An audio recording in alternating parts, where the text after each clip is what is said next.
Croeso and welcome to Beyond the Track podcast. My name is James, the coach, commentator, lecturer and endurance runner. And I'm Jenny Nesbitt, GB distance runner. In this podcast, we're going to be going beyond the track, talking to the very best athletes and sports professionals in Wales and beyond. We hope you leave better informed and a little bit more inspired about running and athletics.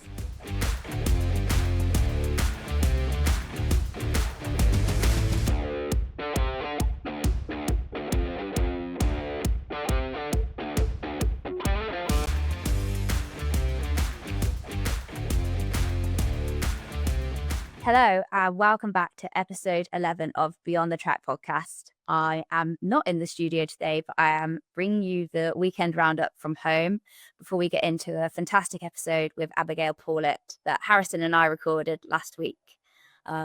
It's full of the ups and downs of her career and the cracking year she's had this year, which has landed her a silver medal at the European U23 Championships. So it's a fantastic episode and we'll get into it soon. But first, a look back at the weekend's action. Starting with the Tonopandi Track Classic. This was in its second year of existence and had more than 200 athletes travel to the King George track in Tonopandi to take place in races ranging from 1K, 3K and 5K. And this included the Welsh under-17 and under-20 3,000 metre championships, with the under-17 women's race being won by Rebecca Harries in a time of 10:08, and the under-20 women's race being won in a time of 10:53 by Imogen Jones. In the men's equivalent, in the under-17 men's 3,000 metre championship race, it was Ewan Thomas who won in a time of 8:52, and in the under-20 race, it was Zach Campbell who won in a time of 9:18. There was a series of 4 5,000 metre graded races, which gave everybody a great opportunity to take part over the event. And there was also a community 5K that took place earlier in the day, which gave a taste of the distance to athletes running anywhere between 20 and 30 minutes. It was the fastest man of the day, Kadar Omar, who won in a new personal best of 13:41, ahead of Jake Smith, who was very close to his personal best with a time of 13:43. Jake also ran a fabulous 10,000 metres on this track back in the times of COVID, highlighting how fast it actually is. The women's race was won by Hannah Irwin in a PB of 15:24, which was also an unofficial Northern Irish record, ahead of Gabriella Booth, who clocked a time of 18:19. In the 1,000 metre races, Anna Connor won the women's in a time of 2 minutes and 44 seconds, whilst Jack Organ won the men's in a time of 2 minutes and 22 seconds. Also on the track, but in Bury, there was another night of BMC races that took place with a large contingent of Welsh athletes also travelling up there. And up on the mountains, it was the Kilcan Mountain Race in North Wales, where Eden O'Dea continued her excellent recent form as she won the Women's Short Mountain Running Championships on a hot and sunny Bank Holiday Monday. This was also in the same week where she got selected to run for Great Britain in the under-23 teams for the World Mountain and Trail Running Championships in Spain later this year. The men's race was won by World Athletics Championship marathoner Josh Griffiths, and he was ahead of Rhys Goodrick and Rhys Jones, who was in third. That is it for the weekend roundup, and it's now time to get into that fantastic episode with Abi Pawlett.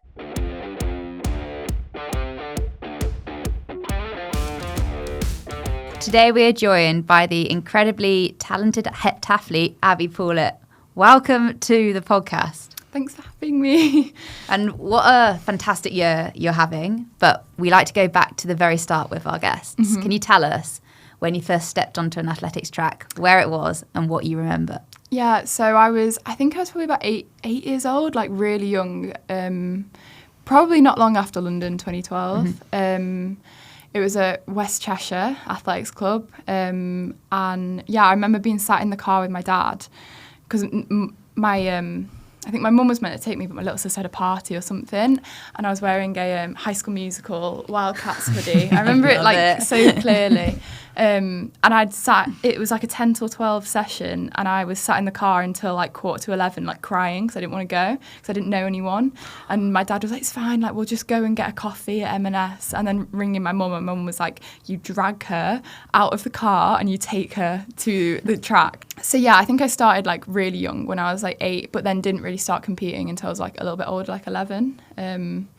So yeah, that's how I started. What drew you to athletics? Was it? Yeah, I think I always sort of won the races on sports day. Like, it was always the sprint, and then it was the sack race. Me and my sister were always weirdly good at the sack race. It's a really niche type. Yeah, which there isn't a sport for that, so we settled on athletics. But yeah, and also London 2012, I think. Like, I'm born 2003, so I'm 9 years old when London was on, and watching Jess run the hurdles at London is literally my first memory of athletics.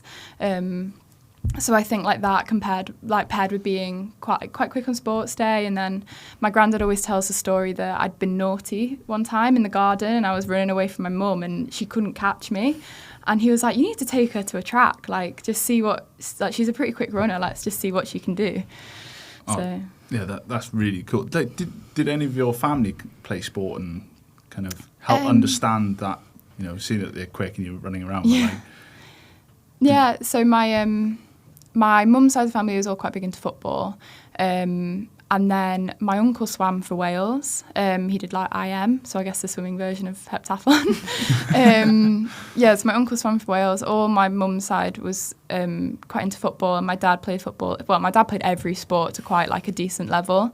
But sort of internationally wise, like my uncle swam for Wales. So like, and my sister plays netball for England. So quite like a broadly sporty family.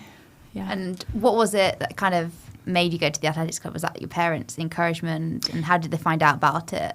Yeah, I think West Cheshire, like everyone, just like the schools in that surrounding area, like everyone sort of knew about it. And I had like friends with older siblings who were there.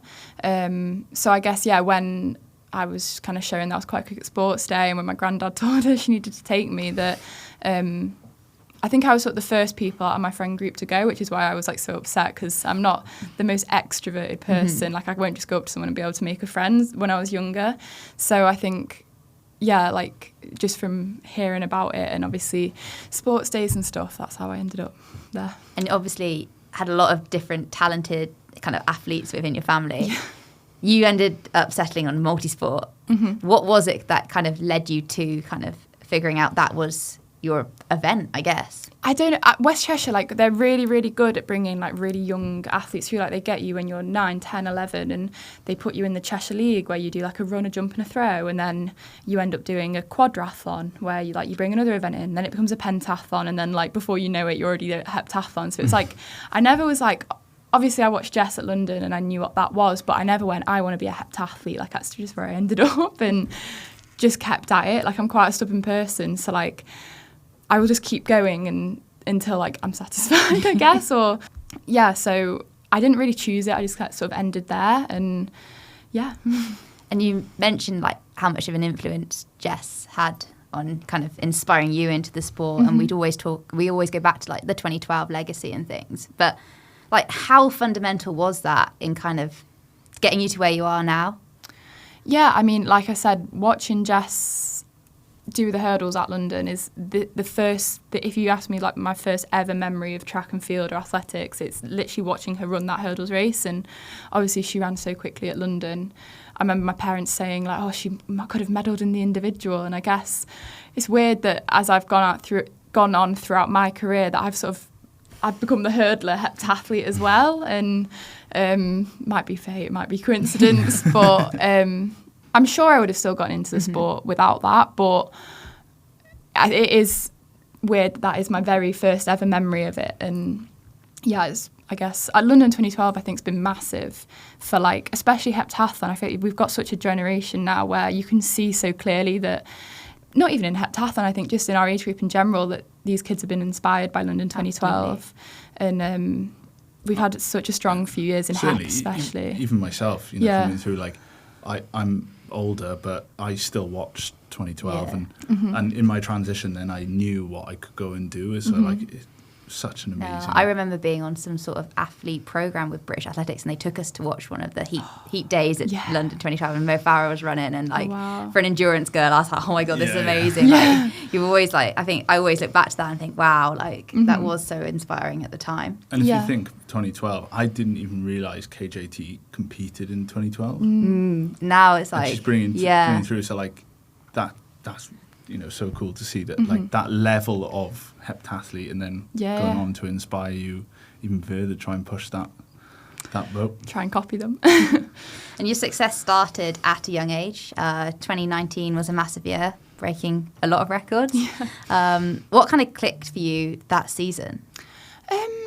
To be honest, like I look at that season and I was still a kid. Like I was a little twig that just was able to run quick and jump far. And I guess that was when I hadn't long moved from West Cheshire to Stockport, which is where I was for like that couple years to my coach then. And I guess it's just the step from being a club athlete where it's just Cheshire Leagues and they don't not care, but you don't get coached. Then moving to Manchester, actually getting some coaching done, and then that's sort of showing that there's like a bit of natural ability there paired with a bit of coaching. I guess that just showed in 2019, and then that's where you could start sort of think, like there's a bit of talent there. What could become of it? And like I said, I'm quite stubborn, so like if there's someone that's beaten me, like I won't stop until I've beaten them back type thing, and that just then progresses. Like you just keep training more, and I ended up at Loughborough, and you use that competitiveness right, to not just fuel the competitions but fuel training. And in 2019 you actually broke records that were set by some pretty impressive heptathletes as well. So I mean that does really mark some success, right? How did that feel, breaking records of people that you looked up to? I mean, I guess 2019 Kat was pretty well established by then. And that was the year she won her first world gold. And like I broke her Northwest girls heptathlon record at the English schools. So like I said, that year was kind of the year where it maybe showed me that if you keep at this, like something could become of it. And I think I was doing my GCSEs that year, so it's like maybe that thought of uni starting to come to the front of your mind, or really start to consider what athletics could be. But I mean, to break Kat's record then, I think when I did it, my dad was like, you need to tweet her, like at her, which I think I did. Did you get a response? No. But now obviously training like at Loughborough, not in the same group obviously, but like in and around her, like it's a bit surreal, like the progress in like such a short space of time, I guess. And that progress kind of kept continuing, because in 2021 you had your first international debut. You competed at the European U23 Championships. You finished 7th in the heptathlon. What was it like getting that first call up, like the phone call, the kit drop, everything else that kind of comes with kind of your first time representing? I don't think you can put it into words. Like, it sounds cringy, but I remember that year I didn't get selected for Loughborough International GB Juniors, and I was devastated at that. Like, it felt like the end of the world. I was like, I might as well quit athletics at this point when I didn't get the GB for Loughborough. So to finally get it for under 20s was, it's like it's just when you're coming through like the under 17 age groups, it's what you look to. Like, you want to get that GB vest and you want to go on those trips. But I'd say that competition, I was a deer in headlights. Like, I actually, some of the girls who I was competing against then, I've just competed against at the under 23s. So like, we've all kind of done that journey together. And I just remember watching them walk into the core room and just being like, oh my God, like there's so much. Like I was still a twig at that point. Like, I didn't do any gym. Like, and they came in and they looked like athletes, and I was like, oh my God. So like that was a great competition to get that first exposure, I guess, to that level of competition, and then it sort of ignites that hunger to like, you want to go and do the next one. Because I was so disappointed with 7th. Like, I remember after the 800 going and like hiding in the trees and just like crying after it, because I was so disappointed with it, and it was COVID, so I couldn't really see my coach, my parents either. But I think we've made some progress since then. But even I know, like at that time you're disappointed with 7th, but 7th in Europe. And then, but you can take that disappointment and use it as that fuel. And you have, obviously. You've gone on to represent Great Britain with senior vests. in the hurdles. How did that feel, getting that? But yeah, that one was quite daunting because there's one thing getting the call up for GB, but then it's going and racing all the other first choices of the other countries. And I remember at that competition, it was in Poland, and there was a big shopping centre right by our hotel. So I was walking around it with my friend, and the start lists had come out, and I'd had quite a big breakthrough in the hurdles that year. Did a massive PB. And everyone was like, it's fine, like, you'll be in there's 2 heats, like, the really fast girls will be in heat 2, like, you'll be in heat 1, it's fine. And then the start list came out, and I was, like, lane 2, heat 2, against, like, Pia Skrowska, Ditaji Kambunji, Nadine Visser, like, all European medalists, champions, and I just, oh, yeah.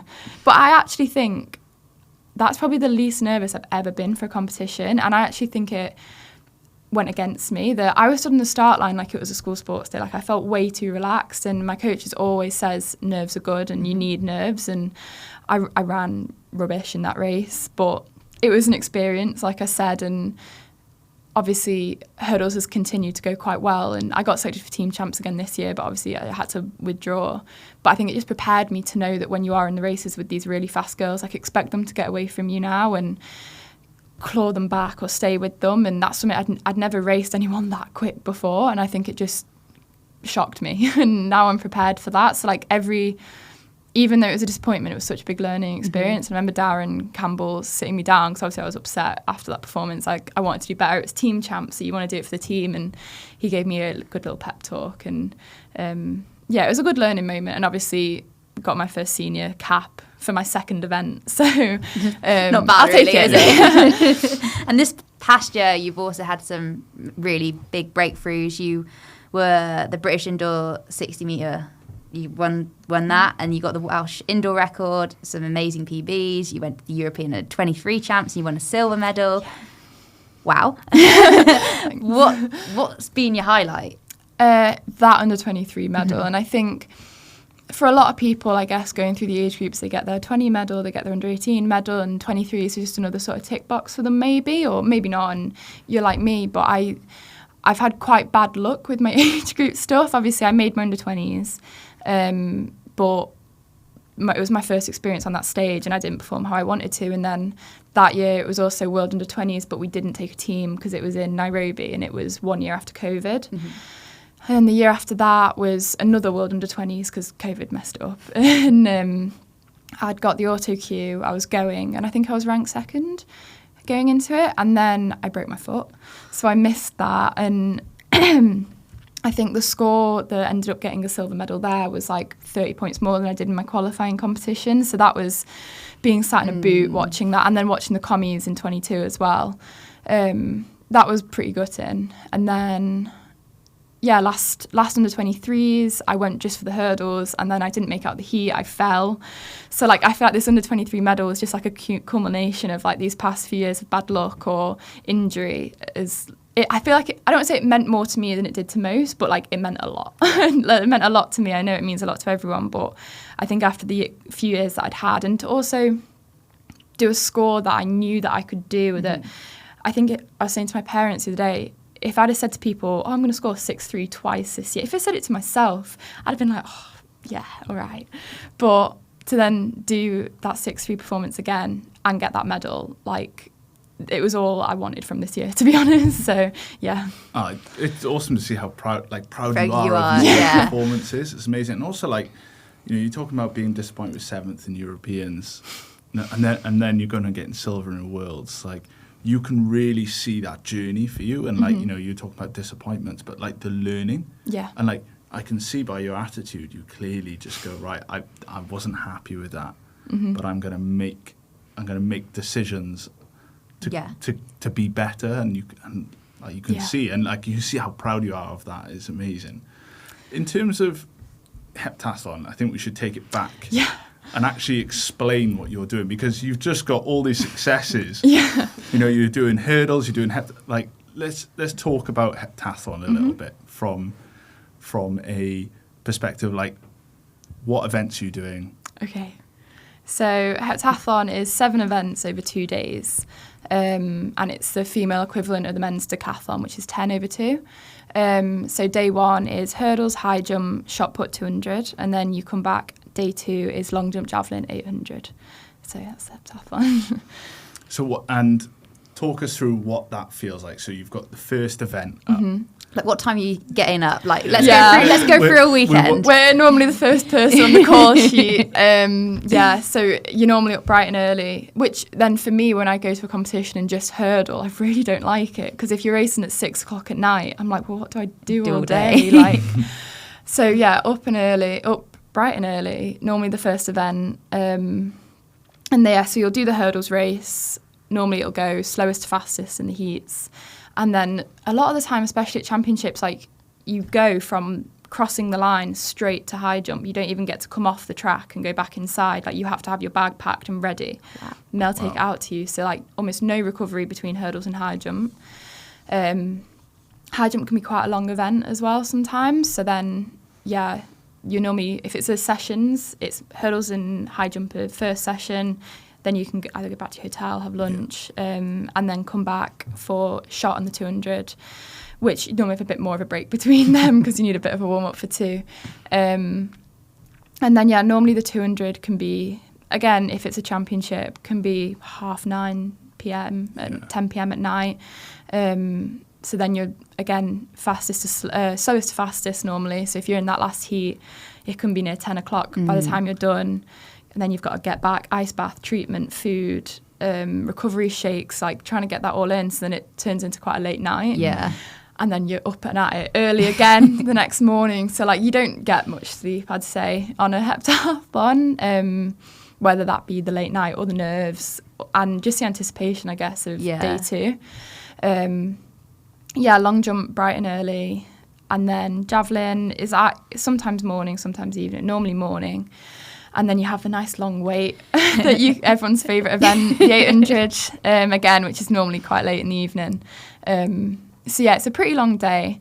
Some events like Gotsis, for example, you kind of go event to event, so it's over a lot quicker, and you get bigger lines in the morning and stuff because they really cater that event to maximising heptathlon and decathlon performances. So they'll do what they can to make sure you're at your best. But yeah, in a champ, sometimes we can be a filler event. And yeah, I feel for the decathlon boys because sometimes they can be doing pole vault in between sessions. It's tough, isn't it? So yeah, it's a lot, but it's hard. How are they ranked? So you talk about, are they ranked from heptathlon events that you've done previously, or can they be ranked from individual events, like an individual shot put event or an individual in terms of how event? you're seeded? Yeah. I think it can change. Normally it's what your PB was what your performance was in your PB heptathlon. Okay. / what your recent performances, I guess. Like, say your PB heptathlon was from 7 years ago. Yeah. They'll look at it but I'm pretty sure that I know Gotsis, they seed you based on your performance in your PB hep. Okay. Which is annoying because I scored a 5-point PB at 23s and my hurdles were slower than it was in Gotsis. So now I'll be seeded slower than my Got, but it's fine. Like, so yeah, that's normally how they do it. Okay. And like, it's obviously you're taking on a lot over that kind of 2-day period. Yeah. How are you like fueling yourself to get through it? Like, what does that look like? I think fueling myself is something I really struggled with. Not so much on day 1, more on day 2. I think coming through as a junior, I had a real like mental issue with the 800. Like, it's historically been my weakest event and it's not fun. Like, when you're not an endurance runner, like every heptathlete hates the 800. Like, you're built to do 6 events, which are speed and power, and then at the end you've just got this one endurance event. Which for us it is endurance. Yeah, I was going to say we're talking about 5. Like Keely Hodgkinson, it's speed. Endurance. For us, for me, it's endurance. So yeah, it's something I really struggled with. Like day 1 historically was my strong day, so I'd be fine. I wouldn't let the nerves sort of get to me. I could eat pretty normally. I always tend to eat after high jump before shot because you want to be light for high jump, but you want a bit more like. I mean, probably doesn't make a difference that much, but you feel like you can eat more before shot. Yeah. And then it's just making sure that you have caffeine, energy gels, carb drinks and stuff just to keep that energy high. But yeah, day 2, I think, because it always ended on the 800, the nerves get to me. And the more nervous I'm for an event, the worse it is. Like, breakfast is hard to eat. And I actually noticed, especially this year, or more so at 23s, I think because that medal meant so much to me, I got more nervous for day one than I normally do. So trying to eat breakfast is hard. And it's just, to be honest, get down what you can get down. Yeah. And especially when you're traveling internationally, I'll always try and take like a porridge pot, because like I know what it is, I can eat it. It's something I can normally get down quite well. But yeah, it's been a journey trying to be able to learn how to fuel myself. But I guess as I've gotten better at the 8, it's become less of a big scary event to me, and I allow myself to eat more because I know I'm going to need it.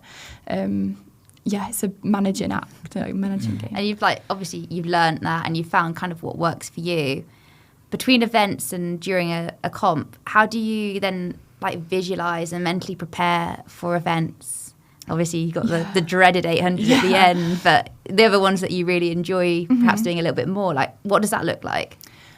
So I think I kind of have this rule where if an event doesn't go particularly well, I give myself 5 minutes, and then you've got to get over it because there's another event coming, or there's another 5 events coming, so you can't allow yourself to wallow. I've actually noticed that I'm quite good at bouncing back from bad events, but maybe this year I've seen I'm not as good as bouncing back from good events. So at Gotsis I had a really good high jump, but then my shot was disappointing, and I had a really good long jump, but then my javelin was quite disappointing. So it's maybe something that we're going to look at this year in terms of, you don't think you have to do anything when you've had a good event, but maybe you do. Maybe I was a little bit too excited, or my energy or adrenaline is a little bit too high. So maybe give myself that 5 minutes, and then visualization is really big for me. The night before the competition, I'll just be watching videos of me, this is you doing the performance, you can do it, just watching old performances, watching training videos, visualization. But I try not to think of that stuff too deeply. It's just a heptathlon. I've done so many of these in my life. Just go and compete in the events. And someone said to me recently, it's the same high jump you do in Loughborough training. It's the same 2 laps of the 800 you do in training. And I think just not thinking too deeply into it, I guess, is something for me. There's some really interesting stuff there for young athletes to have a think about. I really like the idea of it's the same size track. Yeah, same shot circle. Yeah, there's some really interesting stuff around that. And then also the idea of kind of the lows are low and the high is high. So if you have a good event, you've still got to come down from that. Yeah. And if you're making that too high, then it's still got to come down, and that can affect performance, especially for you guys when you're out in that field for so long. Yeah, because you think if you've just done a PB, you don't have to go back and get yourself back. Usually you can just be buzzing, can't you? Yeah, and actually I've realised this year that maybe I do. Yeah. And it's all, especially in hep, I'm sure it is in every other event, but the less, as you get older, you don't stop learning, I guess. Yeah. You're constantly learning new stuff about heptathlon and ways to manage it and deal with it. So yeah, something we'll take into next year. And talking about taking it into next year, you're coached by Ashley Bryant. How did that come about, and how did that journey kind of start? Yeah, so I went to Loughborough Uni in 2021 and started getting coached by Ash that January, so January 2022. And so my coach that I came to the uni with ended up getting suspended. So I was kind of left a little bit without a coach, and David Feeney was at Loughborough at the time, and so was Ash. Ash had just sort of started his coaching journey with Neve Emerson, and obviously Neve was one of the girls I'd sort of looked up to coming through the age groups, and she wasn't too far away in age from me that I could really, I don't know, I just looked up to her, and I remember watching her win her World Juniors. So I spoke to Ash, and it actually happened that it was the morning of my first ever Futures weekend. So thankfully all of BA were in Loughborough at the time, so there was not a lack of people to help me out. And they kind of put me in touch with Ash, and we sat down. And started from there, and that was just before Christmas. I went away for Christmas holidays because freshers flu had hit me hard that year. So I literally, I went home a week and a half before term even ended, but because it was still COVID-y, lectures were online. So I went home for Christmas, came back, and that's when I sort of started with Ash then. It's amazing. What about his coaching style works for you, and maybe how does it differ from some other coaches that you've worked with? Yeah, I think obviously it's not been that long since Ash himself retired, so he's not still an athlete, but like he knows what it's like to be the athlete. He's up to date, isn't he? Yeah. And obviously it's a very like he will write the program, but he'll listen to my opinion. And I think as I'm getting older, I'm starting to know like what works for me, what's good, what I like, what I don't. So he's also very open to like getting input, and if I've got a question, like I'll ask it, and he'll answer it. So I think it's like a really good like working relationship, and yeah, like good coach partnership. But yeah, I think, what is it? I don't know. It works well. And I think that's really important. Like if you don't get on with your coach and stuff, like training's gonna be boring. Like we've got a really good group around us as well, which just makes training enjoyable. Yeah. So I'm lucky enough to have spent some time around you guys training, like in Turkey on camps, and you can definitely see the kind of energy coming from each other and how it's collaborative, and that's always great to see. And I think that's always a good sign of a long-term and happy. That is so important to be successful in the sport, is being happy and enjoying what you're doing as well. And I think putting yourself in environments that allow that to thrive. Yeah, and I think when I went to Ash, I wasn't enjoying athletics. Like I'd just come to uni, like I was kind of resentful for it because, I mean, so Loughborough have like a block of accommodation where it's just for performance athletes. So you've got all the other teams and rugby and hockey and whatnot and swimming. And I don't know, I wasn't in love with athletics at that point, and I was really struggling to get motivation for the track. And Ash always says now, he's like, I used to see your group come down, you just sit on the plyo mat and roll.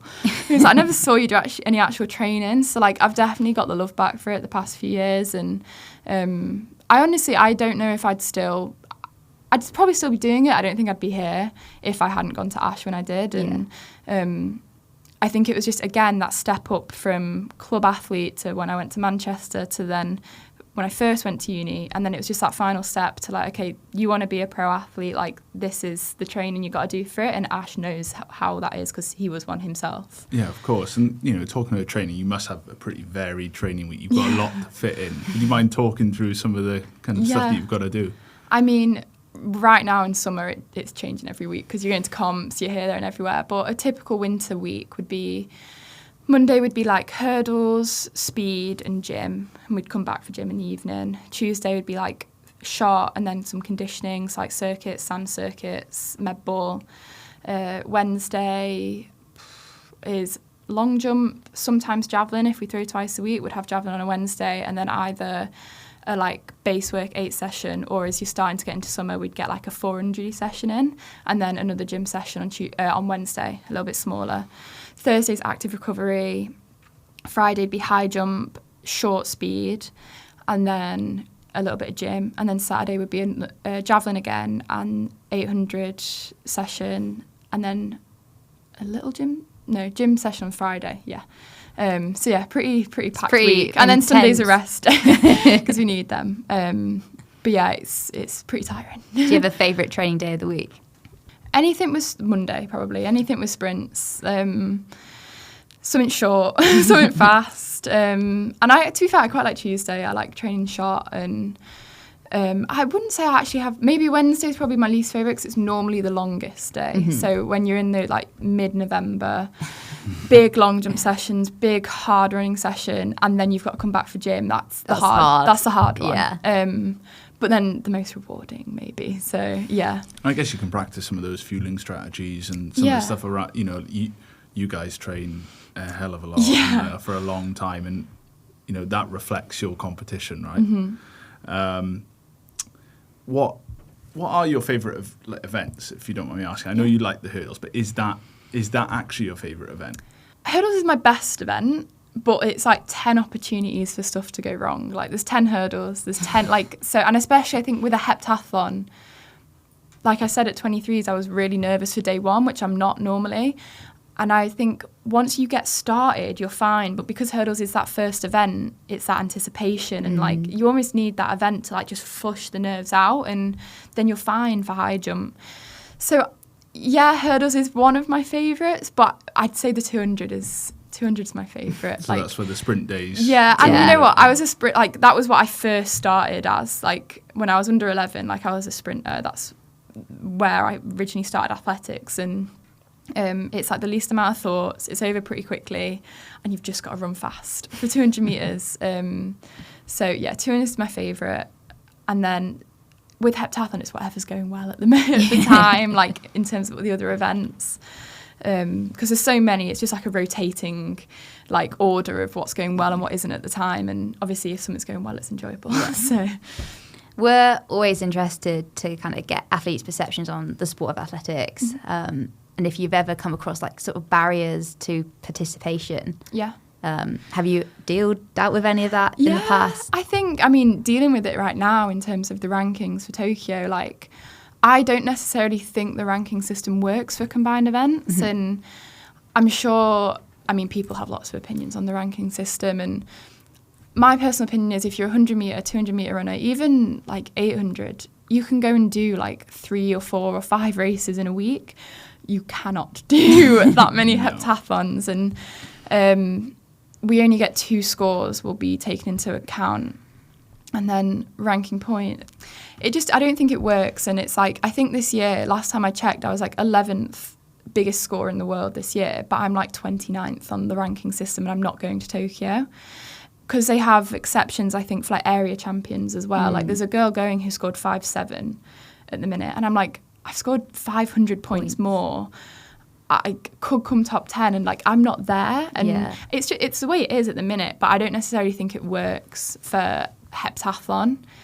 It feels quite hard to like break through into that, and then once you get into that, it's a little bit. It's not as complex to get through, but that's from a perspective out of that. I agree, because it's like a lot of the girls who are in the rankings going to Tokyo right now, their scores are from last year. They're benefiting from form last year. It doesn't necessarily mean form this year. And I just think current form should maybe take a little bit more weight in terms of those ranking systems and those selections. And like under 23s was a category C, which is like rubbish ranking points. But the girl that won scored nearly 6.6, which would have come like 4th at the Olympics last year. So it's like the standard was massive. Like, mine was the highest score to ever come 2nd, I think. And it's just rubbish ranking points. And Gotsis as well this year is like a really high standard. So like what I scored this year would have come like 4th last year. So if those, I think the ranking system could do with a review. And especially with your event as well, like, you can't go to a Diamond League and do a heptathlon. Like, I think London should put on like a little 3-event challenge, because like you've got Kat, you've got Jade, like you've got myself. Like, I know for a fact if you told the other top girls there's a little 3-event heptathlon, especially somewhere thing, like London. I think you'd get Anna Hall. I think you'd get, if they're fit, people want to compete at London. And I'm like, let's do a little 3-event challenge, or I don't know. I know the decathlon boys do it sometimes. I think Oslo did it because they've got the Olympic champion at the minute. They did like a little... You want to make it like a spectacle, don't you? Yeah, it was like US versus Norway versus Switzerland, I think. And they did like a little team. And it was really good. And I think what I've noticed the past years is going to Gotsis is how much those other European countries love combined events. Like, my parents say they'd walk around the stadium and they'd just hear people speaking in different languages, and then my name just come up. And they're like... Especially, like, you weren't anyone special at Gotsis, like, but they know you, they know your story, they know your PBs. Like, those countries like Switzerland, like Germany, like, they put so much money and they have put so much attention into combined events. And without such a rich history in Britain of heptathlon as well, like, you'd hope maybe a little bit more of that. But yeah, I think the ranking system, I don't think it works for hep and deck. And but then again, I said to my parents and I said to Ash, like, it's given me so much motivation now that I'm so motivated to go and get the A standard now. Like, I think it's 6.480 for the Olympics, it's 6.5, and I know that I've done a big PB this year and that'll be another 200 points, but I'm so motivated to go and get it, and just sorting out my javelin alone would do that. So it's annoying, but also it's fuel, I guess. So. Absolutely. Do you think that can be something that the governing bodies look at, the kind of point system around? I mean, I don't know whether the governing bodies would have enough sway on world athletics. definitely for incorporating something like that into the Diamond League Yeah. in London, though, Yeah. like that innovation. It doesn't even have to just be London, I guess. Like, obviously, NAFI's I think Belgium's this weekend, maybe, and because it is hard. You don't get into Diamond Leagues as a heptathlete unless, I guess, it's your home Diamond League and your federation does you a favour, I guess. And, like, especially because my first ever memory was Jess at London, I would love to compete at London Stadium, and I don't want to have to wait till 2029 if we get the World Championships to do that. So yeah, I think it's definitely, and I think the crowds would love it because like Kat's one of the biggest names in athletics. So to see her be able to go out and do multiple events rather than maybe just one, like people want to see it. And I mean, she has to want to do it as well. And but I would be up for it. It's amazing that there isn't some sort of multi-event championship going on in London because of, like you said, the rich history that's and there. Also, think of the talent that we've got going on. Like, and I think because, I mean, the perception that I've got is everybody wants to compete at London. Like, they all turn up. So that's not any different for combined eventers. Like, if we had the opportunity, like, I know that the top deck guys would probably want to come as well because the atmosphere is so iconic and the stadium's so iconic that it would get people there, I'm sure. If you were to take heptathlon, like, what would be the kind of changes to the sport that you would, like, just for a bit of fun, what would be, for you, would you change some of the events around? What event are you subbing in? Yeah, or subbing in. Out. That's gone. Yeah. Or maybe even moving them around within that 2 days. Like, I wouldn't move them about because I couldn't think of, like, I wouldn't want to hurdle after doing any other events, really. Yeah. I wouldn't want to high jump any other time than where it is. And, like, you wouldn't want to... I wouldn't move them about. I think they're in the right place. I'd sub the 800 out and put in, like, a 1. Or, like, a 400 even. Do you think that would dramatically change some of the athletes? Maybe not so much the 800, because I think everyone just holds on for that, don't they? But I think if you change decathlon events, I think that would make the bigger difference. I think most heptathletes are speed power, like... and then the 800 just is that a little anomaly, I guess. But then the 800 is becoming more and more of a speed event. Like Anna Horser in 201 at Gartsis. Like, so, yeah, I mean, it's just my least favourite. It's most people's least favourite, I think. So it'd be nice to just cut that down. Yeah.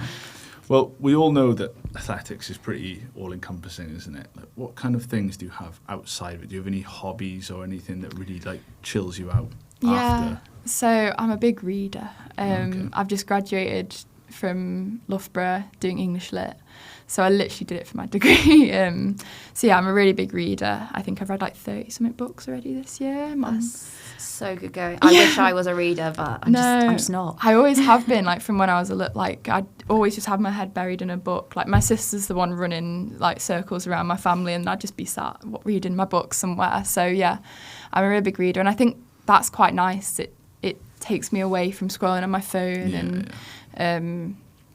like sleep routines and stuff. Like, big reader. And then, to be honest, I feel like all my hobbies are, like, very grandma-y. Like, my nana literally taught me how to crochet this summer, so I've been, like, practicing that. I made my nana a blanket.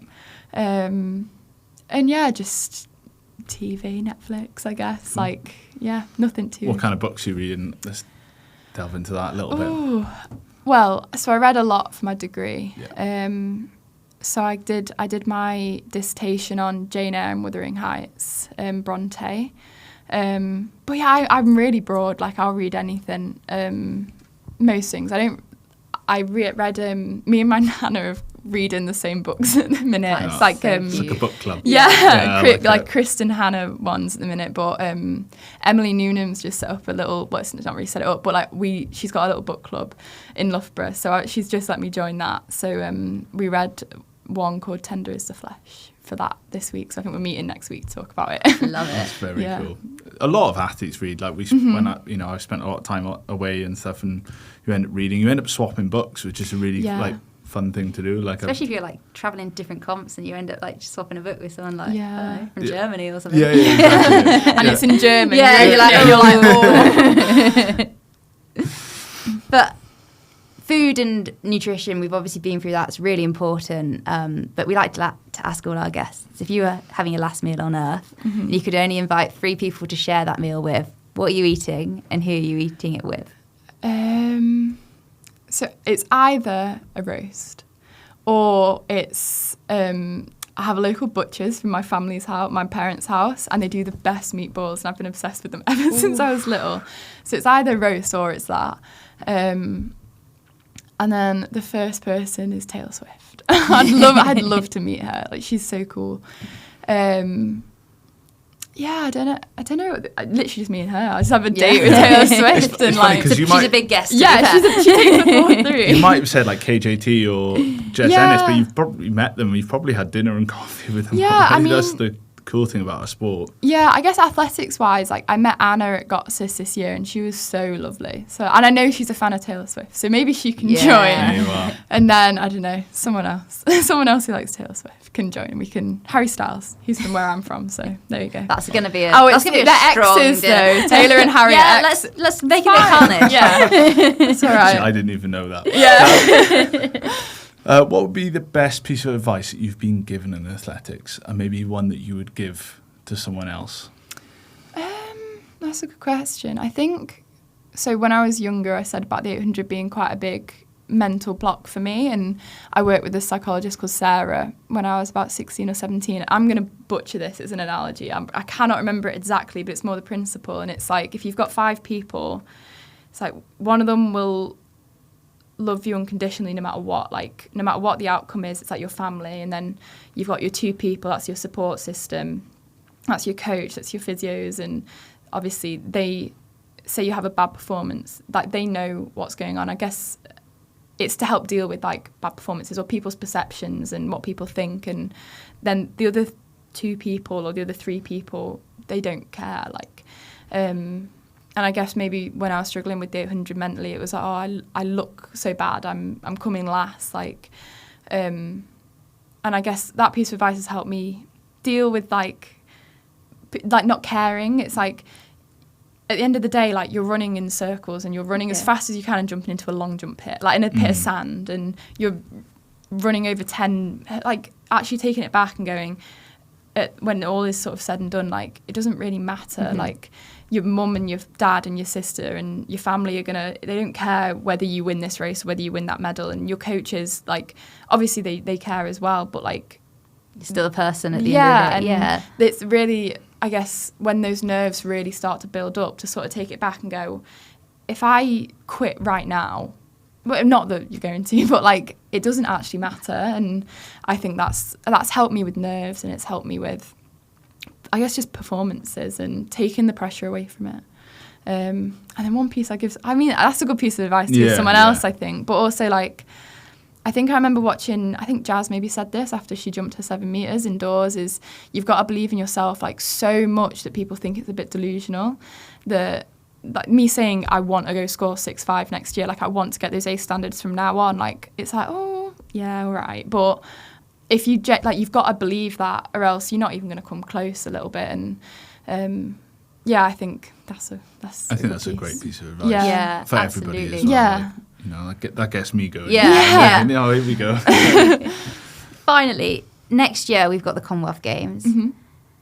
What would it mean to you to get selected to represent Wales on a stage that we only get to do every 4 years, really? And basically, we can call it a home games. What would that mean to you? I mean, yeah, like I said before, like I missed 22. I was in a boot watching from home. So yeah, to go into next year, obviously, first of all, to represent Wales, like ever since I sort of moved to represent them the past few years, like I've had nothing but like the top support. Like I'm so grateful I did it. Like I wouldn't ever look back, and to be able to like go and perform and hopefully do well and hopefully try and push for a medal at the commies, like just to give back to, I guess, that team and that support system that's done so much for me the past few years. Like that's what I would want to do it for. And yeah, I guess all of apart from that first senior cap in Poland, I've only ever done home champs as a senior. So like I did World Indoors in Glasgow, then it'll be hopefully Europeans and commies next year. So yeah, I'm quite lucky though. It's a privilege, but yeah, to be able to go and hopefully have like a lot of family in the crowd, and just try and push for a medal. I'm really excited. It's such a good team. So We can't wait for Can't it. wait. We end up talking about the Commonwealth so much. So obviously, it's a Welsh podcast, but we had such a good team, and we really want to embrace that and build that team environment. I think it's a special team to be part of. I'm excited. But I'm so excited to see how grateful and how excited you are about it, and that's just can't wait. Well, look out 2026. Yeah. Abi, thank you so much for being a guest on the podcast. No, thank you for Thank you having very me. much. Thanks.